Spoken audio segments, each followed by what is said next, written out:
Tokrat govoriva o vsebini na sami ponudbi na spletni strani, kjer predstaviš svojo ponudbo.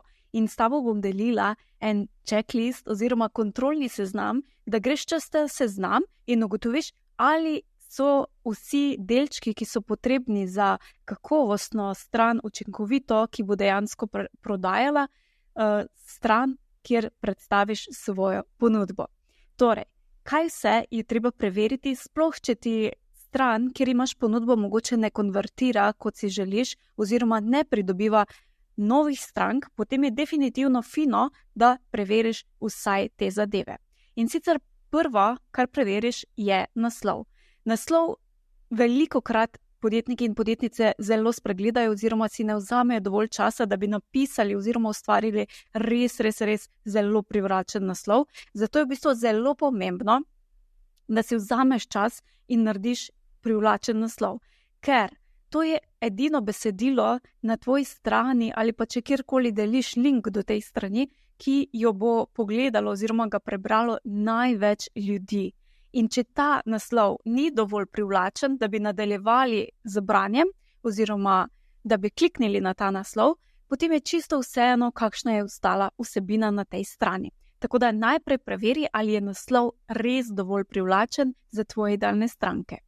Potem poglej, ali je tvoja ponudba dovolj jasna, dovolj jasno predstavljena in predstaviš vse, kar morajo vedeti, da se lahko informirano odločijo, ali je ta ponudba prava za njih ali ne. Potem se vprašaj, ali si jim dal oziroma dala razlog, da kupijo zdaj. To lahko narediš preko kakšnega bonusa ali daš nek datum, do kdaj je možen nakup, mogoče lahko omejiš količino tega, kar prodajaš. Tako da jim v bistvu daš res razlog, da kupijo zdaj. Zdaj, če jim ne daš tega razloga, potem bodo verjetno odlašali in najverjetneje bo nekateri izmed njih tudi na to ponudbo čisto pozabili. Tako da je zmeraj fajn, da jim damo tudi spodbudo oziroma razlog, da kupijo zdaj. In naslednja točka, ki jo je fajn preveriti, je, ali si v samo besedilo vključil dovolj emocij oziroma nekaj, kar se bo dotaknilo tudi na čustveni ravni tvoje idealne stranke. In to lahko narediš tako, da spodbudiš mogoče strah, lahko poudariš, kakšna je bolečina, če tega ne bodo rešili, lahko tudi malo pogledaš na želje, ki jih imajo in jih spomniš na te želje, ali pa samo spodbudiš pri njih, da bodo se začeli spraševati, kaj bi lahko bilo. Skratka, lahko potrkaš na vrata različnih čustev, tako da se bodo lahko tudi čustveno povezali s tem, kar prodajaš. Naslednja zadeva, ki je fajn, da jo preveriš, je, ali imaš tudi po točkah seznam napisano, kaj vse je vključeno v to ponudbo, ki jo ponuješ.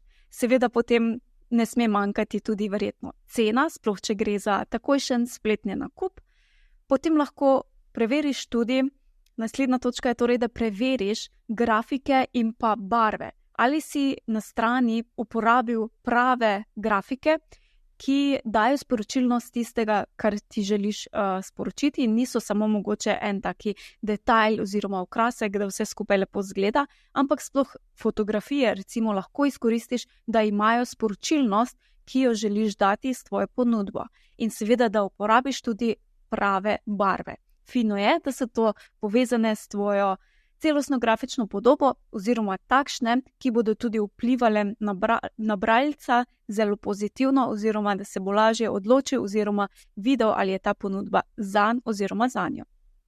Kar je pa zadnja točka, kar je fajn, da še pogledaš, je, da jim dodaš nek dokaz, da je ta ponudba res dobra oziroma fantastična. In to lahko narediš s pomočjo kakšnega case study, lahko dodaš kakšne statistike, lahko pa tudi seveda zelo zaželjene in pogoste pa so tudi kakšne izjave zadovoljnih strank, ki jih pa seveda lahko še bolj izpostaviš in res izpostaviš tiste rezultate, ki so jih tvoje stranke imele z sodelovanjem ob tej ponudbi ali pa z sodelovanjem s tabo.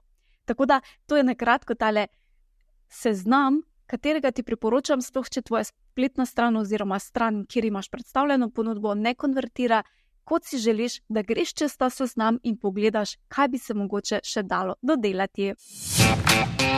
Hvala za tvoj čas in pozornost. Če ti je bila epizoda všeč, te vabim, da se naročiš na podcast na najljubši aplikaciji, kjer poslušaš podcaste in tako ne zamudiš naslednje epizode. Vesela bom tudi povratne informacije, kako ti je bila epizoda všeč in česa si želiš več. Hvala ti in naredi si čudovit dan.